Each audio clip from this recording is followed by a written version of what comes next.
सीतापुर नाम के एक गांव में लोग बहुत हंसी खुशी रहा करते थे। उस गांव में एक बहुत गरीब परिवार रहता था। उस परिवार में मोहन, उसकी बीवी लता और उनका 8 साल का बेटा चीकू रहते थे। मोहन को पीने की बहुत बुरी आदत थी। वो सुबह शाम बस शराब पीता और जुआ खेलता रहता था। मोहन की एक छोटी सी किराने की दुकान थी।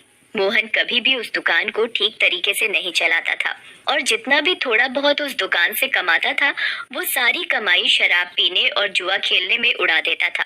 वो रोज शराब पीकर लता को मारता था और उसे घर चलाने के लिए कोई पैसे नहीं देता था। एक रात लता और चीकू भूखे बैठे थे क्योंकि घर में खाने के लिए कुछ नहीं था। वो देर तक मोहन का इंतजार करते रहे। अचानक दरवाजे पर खटखटाने की आवाज आती है। माँ, लगता है पापा आ गए। वो जरूर हमारे लिए कुछ खाने को लाए होंगे। हाँ बेटा, अब हम सब मिलकर पेट भरकर खाना खाएंगे। लता जल्दी से दरवाजा खोलने जाती है। जैसे वो दरवाजा खोलती है तो देखती है कि मोहन के दोस्त मोहन को पकड़कर खड़े हैं और मोहन नशे की हालत में है। अरे भैया, इतनी रात को आप लोग? अरे भाभी जी, क्या बताएं, आज तो मोहन ने हद ही कर दी। इतनी शराब पी रखी थी कि इसे इतना भी होश नहीं था कि ये कहाँ पड़ा है। हम इसे चौराहे पर से उठा कर लाए हैं। अगर कोई गाड़ी वाला कुचल जाता तो बताओ, आप लोगों की तो जिंदगी खराब हो जाती। हाँ भाभी जी, बस आप लोगों का सोचकर हम इसे यहाँ ले आए, वरना तो इसका सबके साथ ऐसा व्यवहार है कि कोई इसकी मदद ना करे। मोहन के दोस्त मोहन को कमरे में ले जाकर लेटा देते हैं और वहाँ से चले जाते हैं। बेटा चीकू, आज हमें फिर से भूखा ही सोना पड़ेगा। मैं तेरे पापा के भरोसे तुझे और भूखा नहीं रख सकती। अब मुझे ही कुछ काम करना पड़ेगा। तू बस आज थोड़ी सी भूख बर्दाश्त कर ले। ठीक है माँ। चीकू और लता दूसरे कमरे में सोने चले जाते हैं। तभी मोहन नींद में बड़बड़ाने लगता है। थोड़ी देर बाद मोहन को होश आता है और वो खुद को अपने घर में पाता है। अरे ओ लता, कहाँ मर गई? मुझे बहुत तेज भूख लगी है, चल जल्दी से मेरे लिए खाना लेकर आ। लता बहुत गहरी नींद में सोई हुई होती है और उसे मोहन की आवाज सुनाई नहीं देती। मोहन 4-5 बार आवाज देता है पर लता नहीं उठती। मोहन गुस्से से लाल हो जाता है और कमरे में रखे एक मोटे से डंडे को उठाता है और दूसरे कमरे में जाता है जहां लता और चीकू सो रहे होते हैं। वो डंडे से लता को बुरी तरह पीटने लगता है। लता अचानक नींद से उठ खड़ी होती है। बचाओ बचाओ, मुझे मत मारो। मैंने क्या किया? मेरी क्या गलती है जो आप मुझे ऐसे बुरी तरह मार रहे हो? मैं आधे घंटे से आवाज दे रहा हूँ कि मुझे खाना दे दे और तू यहाँ घोड़े बेचकर सो रही है? ऊपर से मेरे साथ जुबान लड़ा रही है। मोहन लता को बहुत मारता है। आवाज सुनकर चीकू की नींद से उठ जाता है। वो अपनी माँ को बचाने की बहुत कोशिश करता है पर मोहन किसी की नहीं सुनता और लता को बहुत मारता है। अगली सुबह जब लता उठती है तो उसे बाहर कुछ शोर सुनाई देता है। वो बाहर जाकर देखती है तो लोगों की भीड़ लगी होती है। लता पास जाती है और पूछती है, क्या हुआ रजनी भाभी? अरे तुम्हें नहीं पता क्या? क्या नहीं पता, बताओ क्या हुआ? यही कि चंपा के पति को कल रात एक चुड़ैल उठाकर ले गई। क्या? ये कैसी बातें कर रही हो भाभी आप? चुड़ैल वुड़ैल कुछ नहीं होता। आप भी किसी की बातों पर यकीन कर रहे हो।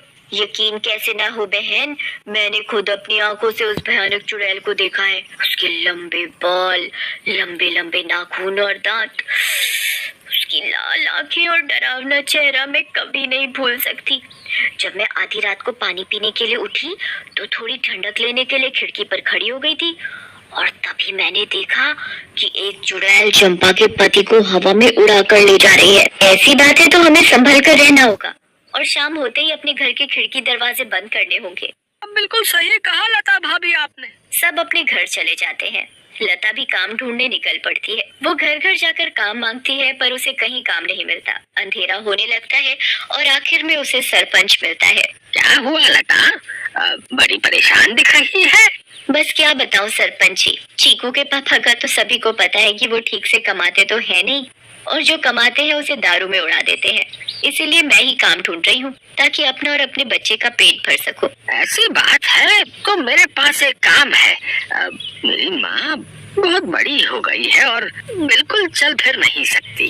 मैं उनकी देखभाल के लिए किसी को देख रहा था, पर अगर तुम चाहो तो तुम ये काम कर सकती हो। मैं तुम्हें महीने के 2000 रुपए दूंगा। आपका बहुत बहुत धन्यवाद।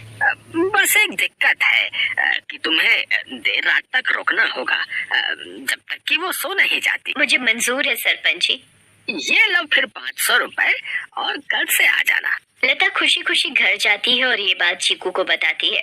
दोनों बहुत खुश हो जाते हैं। तभी वहाँ मोहन आ जाता है। क्या बात है? किस बात की इतनी खुशी मनाई जा रही है? मुझे उनकी बड़ी माँ का ध्यान रखना होगा, जिसके बदले वो मुझे पूरे 2000 रुपए देंगे। तू कहीं भी जाकर मर, मुझे कोई फर्क नहीं पड़ता। बस मुझे दारू पीने के लिए पैसे मिलने चाहिए। तभी मोहन को लता के हाथ में कुछ पैसे दिखते हैं।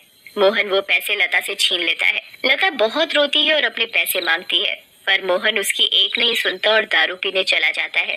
लता उन पैसों में से कुछ पैसे अपने पल्लू में पहले से ही बांध लेती है, जिसका वो घर का राशन ले आती है। उस दिन लता और चीकू पेट भरकर खाना खाते हैं, चैन की नींद सोते हैं। दूसरी ओर चुड़ैल का आतंक शुरू हो जाता है। वो आसमान से आती है और गांव वालों के घरों के ऊपर उड़ती रहती है। वो कभी किसी के घर के ऊपर तो कभी किसी और के घर के ऊपर अपने शिकार की तलाश में उड़ती रहती है। अब मैं अपना शिकार करूंगी। किसको लेकर जाऊं आज अपने साथ? किसको? बहुत देर तक चुड़ैल को कोई दिखाई नहीं देता। लगता है इस गांव के आदमी बहुत चालाक हो गए। अब उन्होंने रात को निकलना ही बंद कर दिया।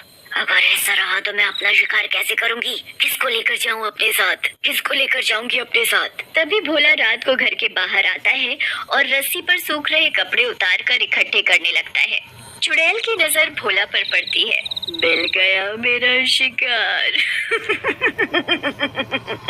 चुड़ैल भोला पर हमला करती है। वो उसे एक हाथ से पकड़ती है और अपने साथ हवा में उड़ाकर ले जाती है।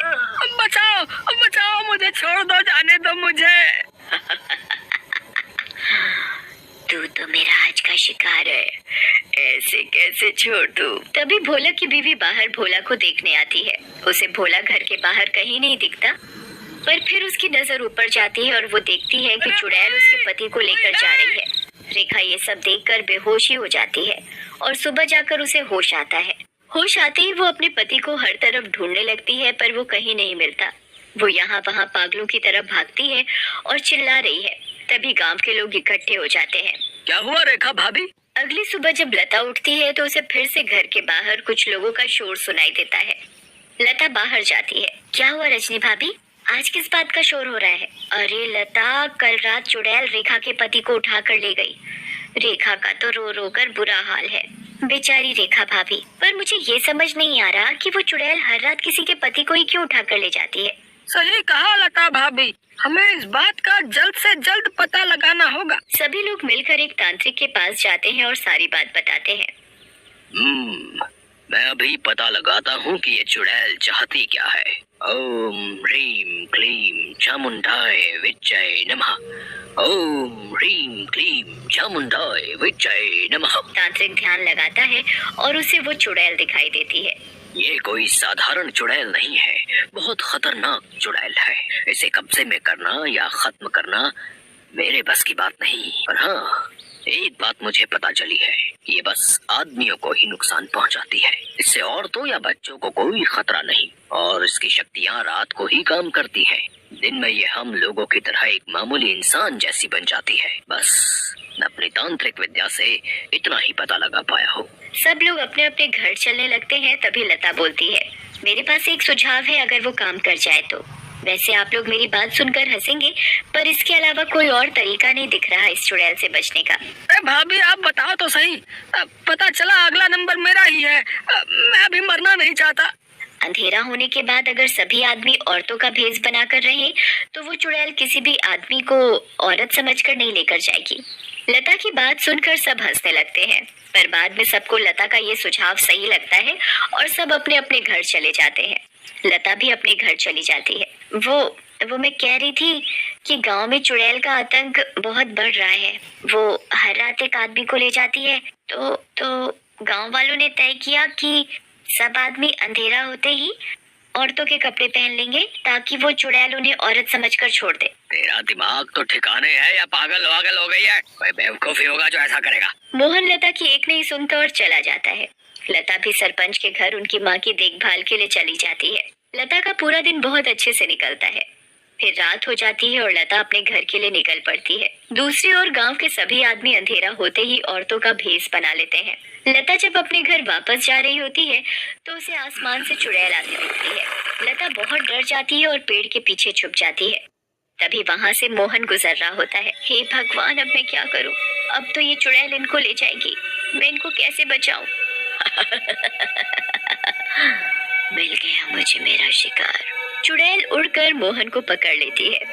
बचाओ बचाओ, कोई मुझे इस चुड़ैल से बचाओ। चुड़ैल मोहन को लेकर हवा में उड़ने लगती है। तभी लता दौड़कर आती है और चुड़ैल का पैर पकड़ लेती है। चुड़ैल लता को देखकर वापस जमीन पर उतर जाती है। ए पागल औरत, छोड़ मेरा पैर और ले जाने दे मुझे इस आदमी को। ये मेरा शिकार है। नहीं, मैं तुझे नहीं छोड़ूंगी। मैं तुझे अपने पति को नहीं ले जाने दूंगी, चाहे इसके बदले मुझे अपनी जान ही क्यों न देनी पड़े। चुड़ैल बहुत कोशिश करती है पर लता उस चुड़ैल के पैर को नहीं छोड़ती। छोड़ मेरा पैर, मेरी पायल टूट जाएगी। दूर है मेरी पायल से। मेरी पायल मेरी जान है। इस चुड़ैल को आखिर इतना क्यों प्यार है इस मामूली सी पायल से? और ये ऐसे क्यों बोल रही है? कहीं इस पायल में ही तो इसकी जान नहीं? मुझे इस पायल को तोड़ देना चाहिए। लता उस पायल को तोड़ देती है। चुड़ैल आग में जलने लगती है। ये तूने क्या किया? मेरी पायल में मेरी जान थी और तूने वही तोड़ दी। चुड़ैल उस आग में खत्म हो जाती है। मुझे माफ कर दो लता, मैंने हमेशा तुम्हें मारा पीटा और आज तुमने ही मेरी जान बचाई। उस दिन के बाद से मोहन बदल जाता है। वो अच्छे से काम करता है और अपने परिवार का ध्यान रखता है और कभी शराब नहीं पीता। गांव वालों को भी उस चुड़ैल से हमेशा के लिए छुटकारा मिल जाता है और सब हंसी खुशी रहने लगते हैं।